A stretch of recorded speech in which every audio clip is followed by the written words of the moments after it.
The salt-laden air, thick with the scent of pine and damp earth, still carries the whisper of the Atlantic. I stood on the northern end of Roanoke Island, the ground beneath my boots a tangle of marsh grass and scrub oak, where once a palisade stood. The tide, as it has for centuries, pulled at the shore, erasing and revealing. Here, in the late summer of 1590, Governor John White searched for the 115 men, women, and children he had left 3 years prior. He found only the silence of an abandoned settlement, a single word carved into a post, and the enduring mystery of their disappearance. The ambition for a permanent English foothold in the New World began not with a single voyage, but with a persistent vision. Sir Walter Raleigh, a favoured courtier of Queen Elizabeth I, held the patent. This grant, issued in 1584, afforded him the right to discover and colonize lands not already claimed by a Christian monarch. His initial reconnaissance mission that same year, led by Captains Philip O'Modders and Arthur Barlow, returned with glowing reports of a fertile land and a welcoming native populace. They described a region rich in timber, fertile soil, and abundant wildlife, a place they named Virginia in honor of the Queen. The local people, particularly the Secatan and Dassamungapuke, were initially described as friendly, curious, and eager to trade. Barlow's account detailed the ease with which commodities could be exchanged, painting a picture of a land ripe for profitable enterprise and strategic advantage against the Spanish. Raleigh's first attempt at colonization in 1585, a military outpost rather than a true settlement, proved ill-fated. Led by Sir Richard Grenville and governed by Ralph Lane, this initial venture on Roanoke Island was plagued by supply issues, increasing hostility with the native inhabitants, and a fundamental misunderstanding of the local agricultural cycles. The 107 men of this garrison, primarily soldiers and artisans, focused more on mineral exploration and skirmishes than on establishing self-sufficiency. They relied heavily on the local Secatan and Croatoan tribes for food, a dependency that quickly frayed relations. The murder of the Secatan chief Wingina by Lane's men in June 1586 marked a point of no return. When Sir Francis Drake arrived unexpectedly in June 1586, having just raided Spanish settlements in the Caribbean, the entire company chose to abandon the colony and return to England. A relief fleet, sent by Grenville, arrived shortly after Drake's departure, finding the site deserted. 15 men were left behind by Grenville to maintain England's claim, a decision that would foreshadow future tragic events. The failure of this military colony underscored the need for a different approach at the self-sustaining agricultural settlement, populated by families. Raleigh learned from the mistakes of the 1585 expedition, understanding that a permanent presence required more than just soldiers, it needed farmers, craftsmen, and women to build a community. The lure of the New World, however, remained strong, fueled by promises of wealth, religious freedom, and a strategic base for privateering against Spanish shipping lanes. The scent of fresh pine tar from the shipyards and the crisp rustle of newly printed pamphlets promoting the venture filled the air. In the spring of 1587, Sir Walter Raleigh assembled a new expedition, distinct in its purpose and composition from its military predecessor. This was to be a true city of Raleigh, a permanent agricultural colony. The chosen leader was John White, an artist and cartographer who had been part of the 1585 expedition and possessed first-hand knowledge of the region. His appointment as governor was a testament to his perceived leadership and his familiarity with the challenges of the New World. White was not a soldier or a seasoned explorer in the traditional sense, but a man of observation and detail, whose previous drawings provided invaluable records of the native peoples and the flora and fauna of the Carolina coast. The company comprised 115 individuals, 90 men, 17 women, and 8 children. This inclusion of entire families, a significant departure from earlier English colonial efforts, signaled a commitment to long-term settlement rather than temporary exploitation. Among them were Eleanor Dare, White's daughter, and her husband, Ananias Dare. The fleet departed Plymouth, England, on April 26, 1587, consisting of 3 vessels, a flyboat, a pinnace, and the flagship, a merchant vessel named the Lion.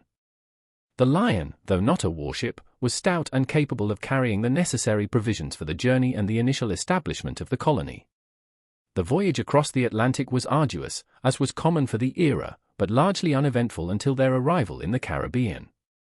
Their instructions were explicit: to sail past Roanoke Island and establish the new colony on the shores of the Chesapeake Bay, a location believed to offer a superior harbor and more fertile lands, and to be further removed from potential conflicts with the Secatan tribes who had grown hostile.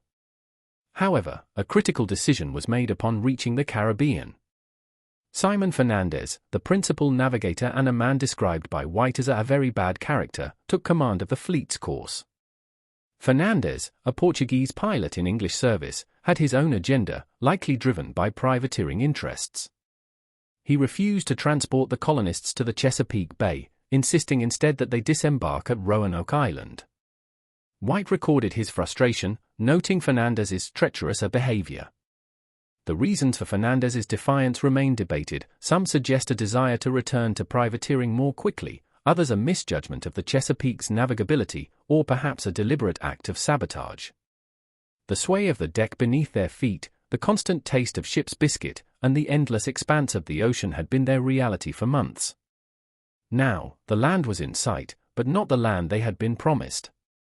On July 22, 1587, the expedition arrived at Roanoke Island, a place already marked by previous failures and burgeoning hostilities, not the fresh start they had envisioned.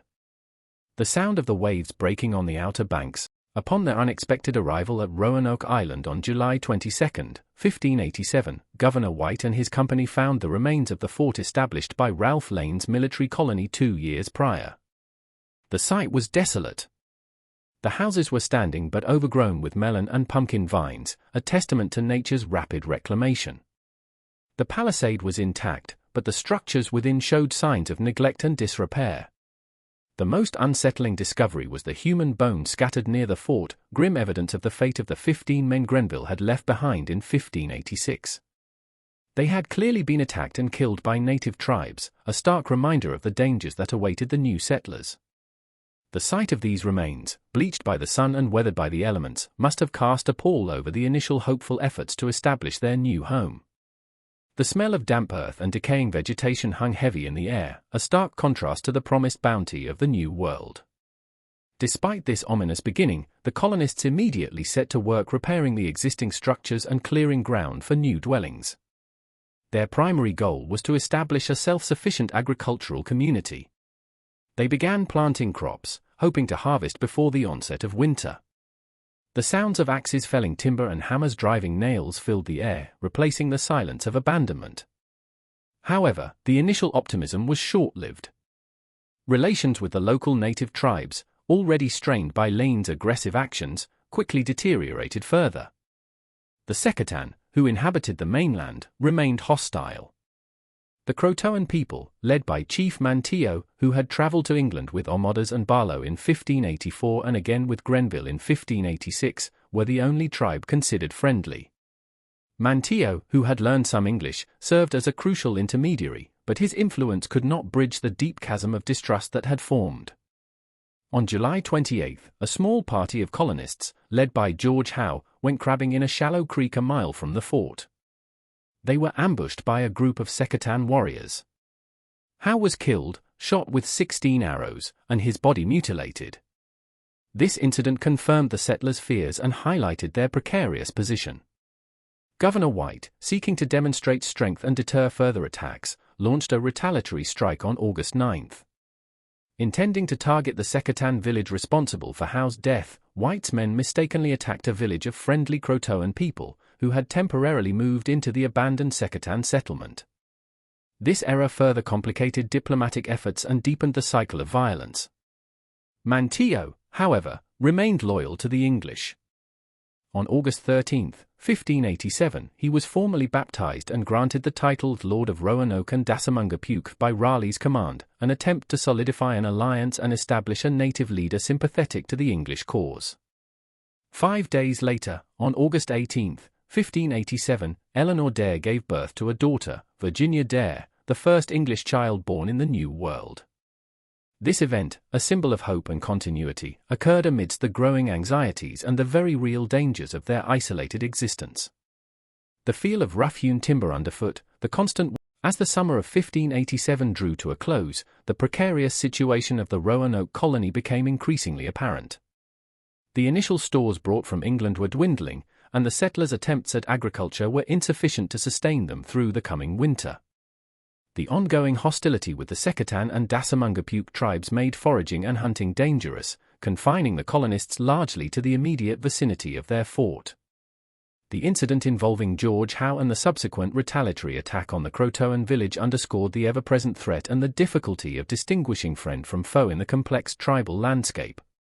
The colonists, many of whom were unaccustomed to the rigors of frontier life, grew anxious. They understood that their survival depended on a swift resupply from England. Their pleas to Governor White became insistent. White himself recorded the circumstances of his departure. He initially resisted the idea of returning to England, fearing that his absence would be detrimental to the colony's fragile stability. He believed his duty was to remain with his family and the other settlers. However, the colonists, facing the grim prospect of starvation and continued attacks, were resolute. They argued that only he, as governor, could effectively plead their case to Sir Walter Raleigh and secure the necessary provisions and reinforcements. They feared that any other messenger might fail to convey the urgency of their plight or be dismissed by the authorities in England. White eventually relented, persuaded that his return was the only viable course of action to ensure the colony's future. He agreed to undertake the perilous transatlantic journey, leaving his daughter Eleanor, his son-in-law Ananias Dare, and his infant granddaughter Virginia Dare behind. Before his departure, White established a clear protocol for the colonists. Should they decide to relocate from Roanoke Island, they were to carve the name of their new destination into a tree or a doorpost. Furthermore, if they were forced to leave under duress or distress, they were instructed to carve a cross above the name. This specific instruction, designed to provide a clear signal to any returning relief party, would become the central, enigmatic clue in the mystery of their disappearance. On August 27, 1587, less than 6 weeks after their arrival, Governor John White boarded one of the pinnaces and set sail for England. The sight of the departing sail, growing smaller on the horizon, must have been a moment of profound anxiety and hope for those left behind. The chill of the autumn breeze was beginning to sweep across the island, carrying with it the promise of a harsh winter. White carried with him the weight of their expectations, the responsibility for 115 souls. He left behind a fledgling settlement, still vulnerable, still struggling to find its footing in a challenging and unforgiving land. The last communication from the colony was White's own journal entry, detailing his reluctant departure and the instructions given. What transpired in the weeks and months immediately following his departure, before the Governor John White's return voyage to England in the late summer of 1587 was swift, but his hopes for an equally swift return to Roanoke were immediately dashed. He arrived in England to find the nation gripped by a profound and escalating crisis, the Anglo-Spanish War. King Philip II of Spain, incensed by English privateering, Queen Elizabeth I's support for Dutch rebels, and the execution of Mary, Queen of Scots, was preparing a massive invasion fleet, that invincible armada, to conquer England. This monumental threat consumed all of England's resources and attention. Queen Elizabeth, recognizing the existential danger, issued a strict embargo on all shipping. Every available vessel, every experienced mariner, and every ounce of naval resource was commandeered for the defense of the realm. No ship was permitted to leave English ports for overseas voyages that were not directly related to the war effort. This decree effectively trapped White in England, despite his desperate pleas and the urgent needs of the Roanoke colonists. Raleigh, though still holding the patent for Virginia, was also deeply involved in the war effort, commanding defenses in the West Country. His influence, while considerable, could not override the Queen's national security directives. White made several attempts to secure passage. In the spring of 1588, he managed to outfit 2 small pinnaces, intending to sail them personally with a handful of men and vital supplies. He secured permission from the Privy Council, likely due to Raleigh's intervention, on the condition that these ships were not to be used for privateering, but solely for the relief of the colony. However, this small expedition met with disaster. Shortly after departing, White's pinnaces encountered French privateers. In the ensuing skirmish, White's ships were badly damaged, and their limited provisions were plundered. With his vessels crippled and his supplies gone, White was forced to abandon the mission and return to England. The roar of cannon fire and the smell of gunpowder on the open sea were a stark contrast to the quiet desperation of the colonists he sought to relieve. The year 1588 passed, dominated by the climactic confrontation with the Spanish Armada. The English victory, while monumental, only prolonged White's agony. The logistical and financial strains of the war continued to impede any significant colonial ventures. The focus remained entirely on rebuilding the fleet, securing the coasts, and managing the ongoing, albeit less immediate, threat from Spain. White, a man of methodical temperament, documented his frustrations, noting the many crosses and losses he endured. Each passing month deepened his anxiety for his family and the other settlers, knowing that their provisions must be exhausted, and their vulnerability to native attacks would have grown. The endless waiting, the constant reports of naval skirmishes, and the pervasive fear of invasion created an insurmountable barrier between White and the distant colony. The wait. 2 more years passed in England, years of agonizing delay for Governor John White. The immediate threat of the Spanish Armada had receded, but the Anglo-Spanish War continued, albeit in a different form. Privateering raids and skirmishes at sea remained common, and the Crown's resources were still heavily committed to naval defense and offense. Raleigh, despite his continued interest in Virginia, found himself unable to finance a dedicated relief expedition for Roanoke. His own fortunes were fluctuating, and the political climate remained volatile. White, however, refused to abandon the colonists. His persistence was unwavering, a testament to his sense of duty and his personal connection to the settlement where his daughter and granddaughter resided. He tirelessly sought patrons and opportunities, approaching various merchants and privateers, anyone who might be persuaded to sail to the New World. Finally, in March 1590, White secured passage. He joined a privateering expedition led by Captain William Irish and Captain Abraham Cook. This was not a dedicated relief mission. The primary objective of Irish and Cook was to cruise the Caribbean and the American coast in search of Spanish treasure ships and vulnerable settlements. Their agreement to transport White and his supplies to Roanoke was a secondary consideration, a concession made perhaps for a small fee or as a minor diversion from their more lucrative pursuits. White was a passenger on the ship Hopewell, one of several vessels in the privateering fleet. The voyage itself was punctuated by the typical activities of privateers, chasing Spanish vessels, engaging in skirmishes, and seizing prizes. These detours consumed valuable time and further delayed White's arrival at Roanoke. The salt spray on his face during these encounters must have tasted of both anticipation and frustration, as every delay pushed his reunion with his family further into an uncertain future. White's journal entries from this period reflect his impatience and his growing apprehension. He recorded the details of the privateer's exploits, often with a detached tone, his mind clearly focused on his ultimate destination. The journey was long and arduous, marked by the unpredictable nature of sea travel and the often brutal realities of privateering. They sailed through the Caribbean, raiding and capturing, before turning north towards the American coastline. The vastness of the ocean, the endless horizon, and the constant creaking of the ship's timbers served as a daily reminder of the distance separating him from the colony. He knew that 3 years was an immense span of time for a nascent settlement in a challenging environment. Provisions would have long since run out, and the colonists would have been entirely dependent on their own efforts, or on the goodwill of native tribes, for survival. The gnawing anxiety of what he might find had been his constant companion for 1,000 days. As the fleet finally approached the outer banks of what is now North Carolina, in the late summer of 1590, White's hope must have been tempered by a profound dread. The wind, which had pushed their sails across the Atlantic, now seemed to whisper questions rather than answers.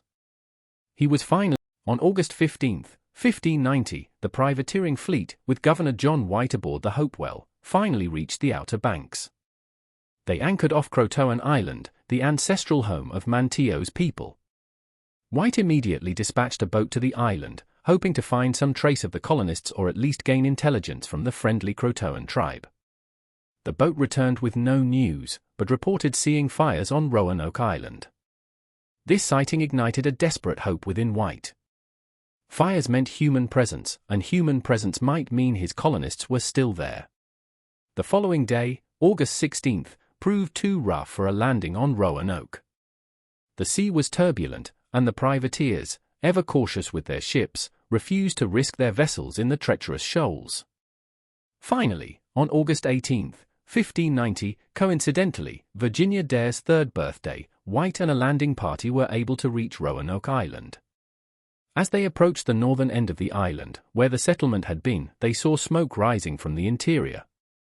This was a powerful sign, reinforcing White's belief that the colonists were still alive. They fired a cannon and sounded a trumpet, hoping to elicit a response, but received only silence. The landing party, filled with a mixture of hope and trepidation, made their way towards the site of the fort. The air was heavy with the smell of decay and damp earth, not the familiar smells of a thriving settlement. As they pushed through the dense undergrowth, they found the palisade still standing, but it was overgrown with vines and weeds. The entrance was barricaded with trees and heavy timbers, suggesting a deliberate defense or abandonment. Upon entering the enclosure, White found the settlement completely deserted. The houses had been taken down, their frames removed, and the area cleared. This was not the work of an enemy raid, it suggested a methodical, planned departure. There were no signs of struggle, no bodies, no graves, no scattered possessions indicative of a hasty retreat. The ground was covered in grass and weeds, as if the area had been abandoned for a considerable time.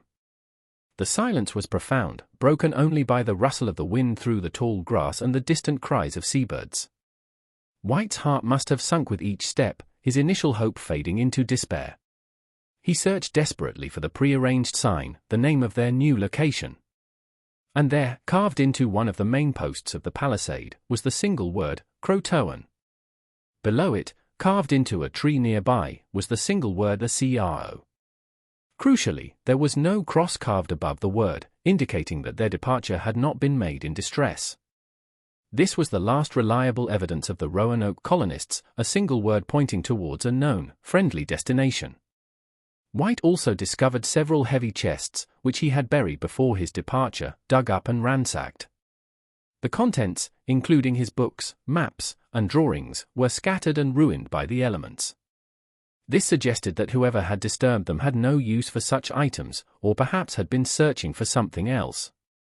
The scene was one of deliberate, if mysterious, the single word Croatoan carved into the palisade post, and CROO into a nearby tree, was the only direct message left by the lost colonists. For Governor John White, this inscription was not merely a word, it was a prearranged signal, a desperate attempt by his family and the other settlers to communicate their fate and their destination. He immediately understood its significance. Before his departure in 1587, White had explicitly instructed the colonists that if they were to leave Roanoke Island, they should carve the name of their new location into a prominent tree or post. Crucially, he had also stipulated that if their departure was forced or made under duress, they were to carve a cross above the name. The absence of this cross was a critical detail for White. It suggested that the colonists had not been attacked or driven away by force, but had undertaken a planned, if perhaps urgent, relocation. Croatoan Island, now known as Hatteras Island, lay approximately 50 miles south of Roanoke. It was the ancestral home of the Croatoan people, a tribe with whom the English had maintained relatively friendly relations, largely due to the efforts of their chief, Manteo. Manteo himself had been baptized and granted an English title, solidifying his alliance with the English. White believed that the colonists, facing dwindling supplies and increasing hostility from other mainland tribes, had sought refuge with the Croatoan. This seemed the most logical and safest course of action for a group seeking to survive in a hostile environment. The rough texture of the carved wood, felt by White's own hands, must have been both a comfort and a torment, offering a direction but no immediate answers. White was determined to follow this lead. He urged Captains Irish and Cook to sail south to Croatoan Island. However, the privateers, having completed their primary mission of raiding Spanish shipping, were reluctant to linger. Their ships had been damaged in recent storms, and their crews were eager to return to England with their plunder. Furthermore, as they prepared to depart Roanoke, a severe storm struck the area. 2 of the Hopewell's anchors were lost in the treacherous shoals, making further navigation in the shallow waters of the Outer Banks extremely hazardous. The weather conditions worsened, making any attempt to reach Croatoan Island highly dangerous and impractical for the privateering fleet. The captains, prioritizing the safety of their vessels and their valuable cargo, refused White's pleas. The frustration must have been immense, to be so close to a potential answer, yet utterly powerless to pursue it. White recorded his despair, noting that the season was past for them to go to Croatoan. Thus, the single, tantalizing clue of Croatoan remained unpursued by the only man who truly understood its immediate significance. The privateers, after a brief, fruitless search of the immediate Roanoke area for any other signs, weighed anchor and set a course for England. White, left with no other option, was forced to return with them, leaving the mystery of the Roanoke colonists unresolved and the trail cold. The taste of salt on his lips from the ocean spray was now mingled with the bitter taste of defeat and unanswered questions.